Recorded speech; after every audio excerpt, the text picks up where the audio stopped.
Hello friends, welcome to my channel, and in this video lecture I am going to explain you about binomial nomenclature and trinomial nomenclature.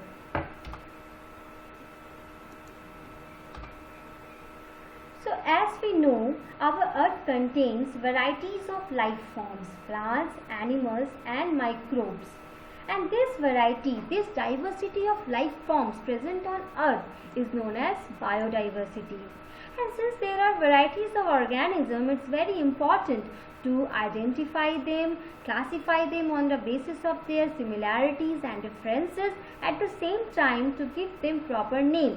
And this process is only known as taxonomy. It contains three components: identification, nomenclature and classification. So the process of assigning pre-existing taxon name to an individual organism is identification. Giving proper correct scientific name to the organism is nomenclature. Why it is important? Since all over the world different organisms are there, different plants and animals are there, and they might be called by their regional languages. So in order to give a proper correct scientific name that must be accepted universally by whole world, it is important to give them proper name, and this is what nomenclature. And classification, arrangement of organism into groups on the basis of their affinities and relationships. Now taxonomy is very much important, helps in many ways, like helps us to study in diversity of world, in evolutionary relationships, in other biological sciences like cytology, genetics, pathology and so on. It helps to know about medicinal plants, study of ecology, harmful organisms and many more. Now comes towards the binomial nomenclature.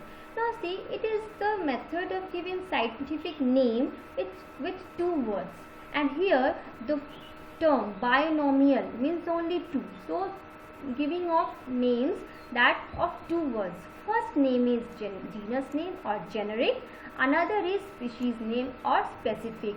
It is developed by Carolus Linnaeus, and the standard references recognized for this binomial nomenclature are Species Plantarum and Systema Naturae.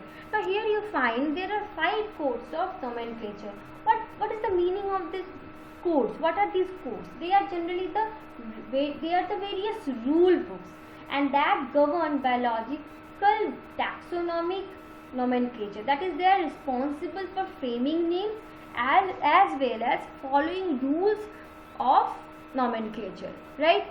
Now see here, what are these 5 codes?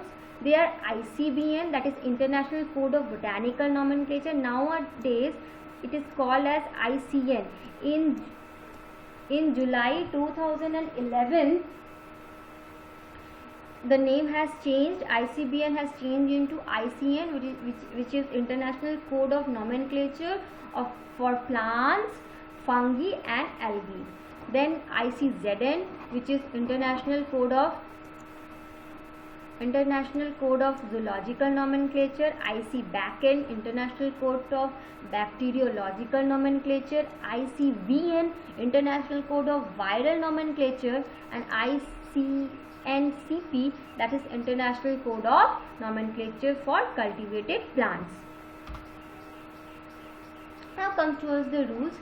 So scientific names contains 2 words. First is genus, another is species, and these words are not less than 3 letters and not more than 12 letters. The genus name, first name will be genus, another one will be species. The genus name first we start with capital letter and the rest are in small. The species name will be small letter only. Genus name and species name, they are written separately. Okay. These scientific names, they are derived from Latin languages. Why? Because Latin language is the dead language. The language that we study, or the active languages, there the chances of modifications are there. But in case of Latin language, which is a dead language, the chance of modification is not there. So there is no question of changing the spelling or names of the organisms. Then whenever we are writing a scientific name, when it is printed, it must be italic font, and when we are handwriting it, it must be underlined. Another important point is that name given to plants or animals before publication of species plantarum or Systema Naturae are not accepted. Okay. Another is, in case if new name or new description has been given, that must be published and widely circulated in scientific journals. Another rules are like the type specimens should be kept in recognized herbarium. Then in case of an organism, this is a very important point, in case of an organism has been given more than one name, the earlier legitimate one is recognized to be valid. That is the law of priority. The name which has first given is valid, considered to be the valid, and the other names to be rejected. That means here law of priority. Here comes two things. First one, the first formal scientific name given to a plant or animal taxon shall be the name that is to be used. Okay, and that is only the valid in case of plants as well as in case of animals. And the other thing is that once a name has used, no subsequent publication of that name for another taxon shall be valid. So first, whatever is given, that is considered to be valid, and the rest are rejected.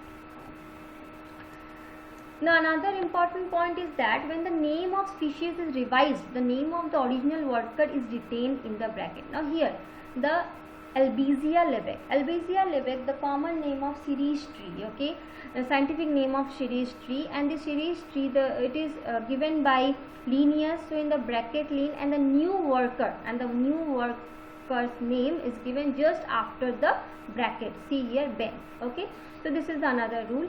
And the last one is naming of family or subfamily may be on the basis of important genus. Example, genus Aster and the family name is Asteraceae. So these are the rules of binomial nomenclature. Now the advantages, yes, universally application is there for all countries and languages.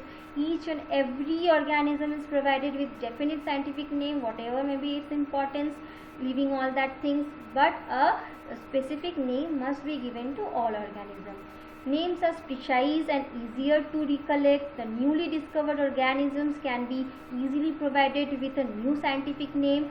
Wrong name can be easily corrected. A new scientific name is thought of on the basis of the characteristics of individuality or place. And it is very easier to give new name because various codes are there who are responsible for giving name and correction and all that.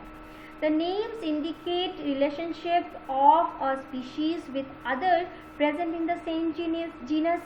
The names of the families and subfamilies is generally based on the name of type genus. Okay, so these are the advantages. Now comes here trinomial nomenclature. Now see, trinomial, he has three names. First is genus, then species, then subspecies. Now here is one thing, what is the need of this subspecies? Is already binomial nomenclature is there, then what is the need of it? Why we are making it too complex? Now the thing is that, let us see it with an example, like a common line. The name is Panthera leo. Now what happened? In different countries, there are minor differences in the character seen from the original form. And that is the reason the third name introduced here. Okay, like in case of Indian lion, the name we have given like Panthera leo persica.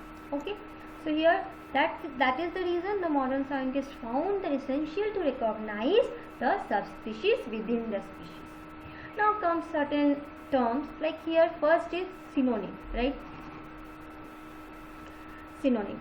So when two or more names are used to the same taxon, genus or species or genus, like here for example Theacinensis. Theacinensis is the scientific name of tea. Okay, is the scientific name of tea. Now what happened now? The scientific name of tea. Now is this Theacinensis, afterwards another new name is given, that is Camellia sinensis. Okay, so see, the species is T, the organism is T, but two names are there. That's why it is synonym. So single species with two names. So Thea sinensis as well as Camellia sinensis. Okay. Another is tautonym, when same word is used to designate both genus as well as species. For example, Malus malus or gorilla gorilla gorilla. So genus name and the species name all are same. Now come in homonyms. Here what happened when two taxa, species or genus have the same name. See, two organism or two species or two genus having the same name. Here you see the example given, Impatiens campensis. Now Impatiens, these genus symbolize some sort of touch me not plants. Okay, so in case in 1775 Meyerbeer, he given one Impatiens species name, Impatiens campensis. Okay, again in 1794 what happened in South Africa, Impatiens campensis given by Thunberg. Now what happened now, the name given by Thunberg was rejected and new name was given to that species, that Impatiens luthic.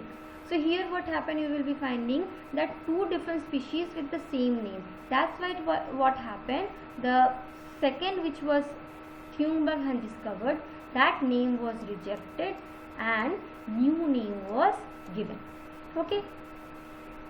Then comes here toponym. Now here, when the name of the organism is given after the name of a place or of region. The common example is Periplaneta americana. The origin of this, the origin is from America. Then Bos indica, found in India. So these are certain commonly used toponyms. Okay, so this is all about. So in my next video, I will talk about taxonomical hierarchy. Okay, thank you and stay tuned.